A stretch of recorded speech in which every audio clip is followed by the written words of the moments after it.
Bismillah, Assalamualaikum warahmatullahi wabarakatuh. Alhamdulillah, wassalatu wassalamu ala rasulillah wa ala alihi wa ashabihi wa man tabi'ahum bi ihsan ila yaumil qiyamah, amma ba'du. Kelas 9 rahimani wa rahimakumullah. Kalau suara saya kurang terdengar jelas, antum pakai headset ya atau yang lainnya, soalnya saya nggak pakai mikrofon. Biasanya pakai mikrofon. Ini karena saya lagi di pondok, jadinya nggak persiapan. Nah,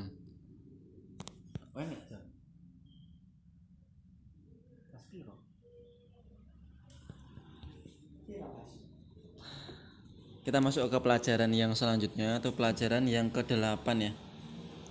Ini pelajaran yang ke-6, babnya masih sama dengan yang kemarin. Ini tentang pakaian dan perhiasan yang dilarang. Nah, bagian yang ke-8 itu menyerupai orang-orang kafir dan orang fasik. Ini kalau bahasa syariatnya ini dinamakan dengan tasyabuh.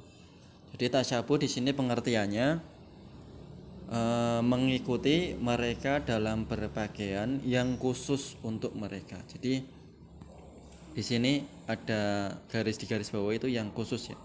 Jadi enggak semua yang berasal dari mereka, dari orang kafir itu dinamakan tasyabuh. Contohnya baju koko. Koko itu berasal dari Cina. Itu bajunya orang Cina. Tapi orang yang memakai baju koko tidak dinamakan tasyabuh. Jadi kamu jangan terlalu ekstrim ya. Jadi semua pakaian itu pada asalnya boleh, kecuali ada dalil yang melarangnya. Contohnya tadi tasyabuh yang menyerupai, terus kemudian isbal, ketat, transparan dan yang semisalnya.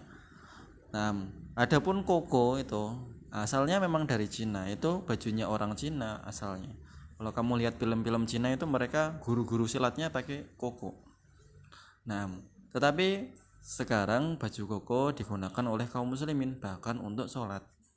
Jadi ini sudah menggugurkan namanya tasyabuh karena tidak dikhususkan bagi orang Cina. Nah, ini dalam hal berpakaian ya. Mungkin dalam hal berpakaian lagi yang khusus, seperti topinya orang Yahudi. Nah itu baru kita bertasyabuh dengan mereka, atau pakai topinya Sinterklas. Nah topi yang seperti itu warnanya merah, ada benderanya kecil kayak gitu, itu namanya tasyabuh. Nah, tasyabuh. Memakai celana jeans bagaimana? Memakai celana jeans asal dia tidak ketat dan tidak isbal itu boleh, dan itu bukan tasyabuh. Nah, karena celana jeans tersebut bukanlah identik dengan kaum Nasrani ataupun Yahudi atau yang lainnya.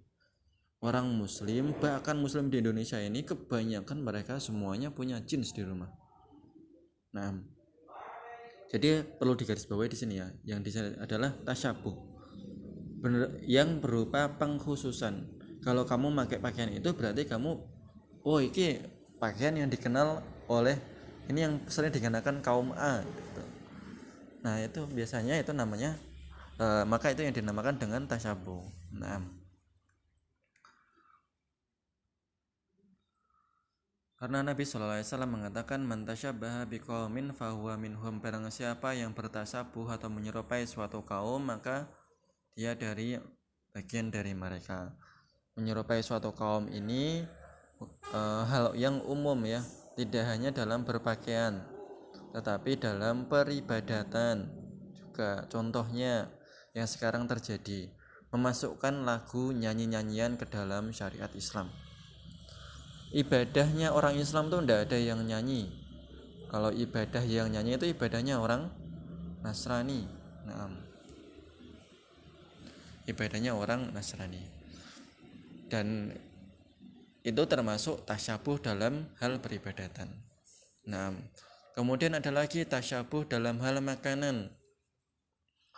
Orang-orang kafir biasa makan dengan tangan kiri. Nah, atau makan stick ya, biasanya makan stick ini pakainya garpu sama pisau. Nah, biasa caranya mangan, garpunya di kiri, pisaunya di kanan. terus garpunya dicolokin ke stik, habis itu diirislah stik tersebut, kemudian dimakan pakai tangan kiri. Dan orang-orang restoran modern di sini juga, bahkan di hotel-hotel yang basisnya itu yang punya orang muslim atau kebanyakan mayoritas orang muslim, dipaksa untuk disetting sedemikian rupa untuk menyerupai cara makan mereka. Orang kafir makan babi, sekarang istana babi di situ ada di Solo, di mana, di daerah Jebres itu ada, ramai.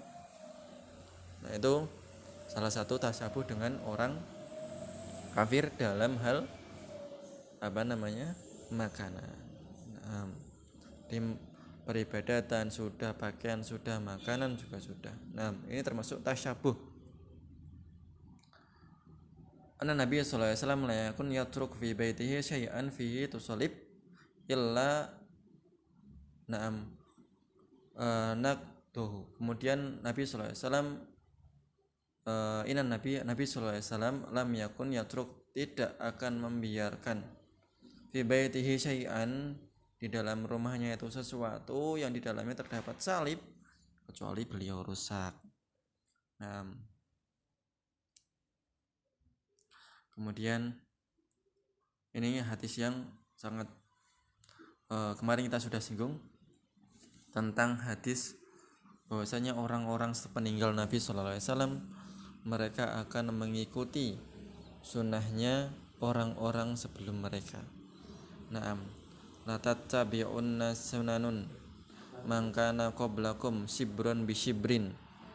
Nah, kalian benar-benar betul-betul akan mengikuti jejak-jejak sunnah-sunnahnya orang-orang terdahulu, shibrun bi shibrin, sejengkal demi sejengkal, sekilan demi sekilan, diro'an wa diro'an bi diro'in, sehasta demi sehasta, hatta sampai mereka masuk fi jahriddob, ke lubang kadal.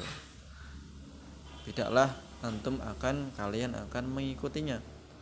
Lalu para sahabat mengatakan, ya Rasulullah, al Yahuda wa Nasara, apakah yang kau maksud itu Yahudi dan Nasrani? Maka Rasulullah SAW mengatakan, faman, siapa meneh kecuali mereka.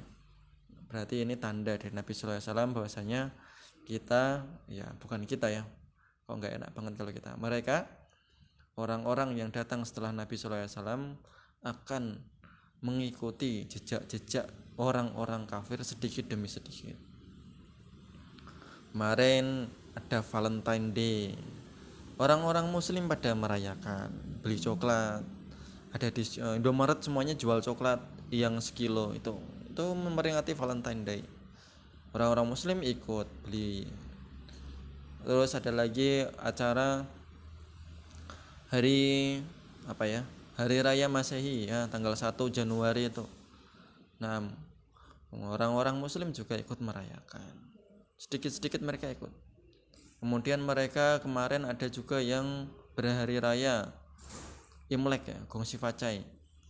Kemudian orang-orang muslim ikut untuk mengamankan namanya. Wadah Banser mengamankan peribadatan mereka. Ada juga yang ikut mengucapkan karena temannya ada yang merayakannya. Ini termasuk tasyabuh dalam hal peribadatan mereka. Saya kira cukup ya dari saya. Saya kira nanti yang ke-9 sama yang terakhir ini nunggu ya, biar materinya bareng antara yang online sama yang offline. Kalau yang online baru sampai ini. Assalamualaikum warahmatullahi wabarakatuh.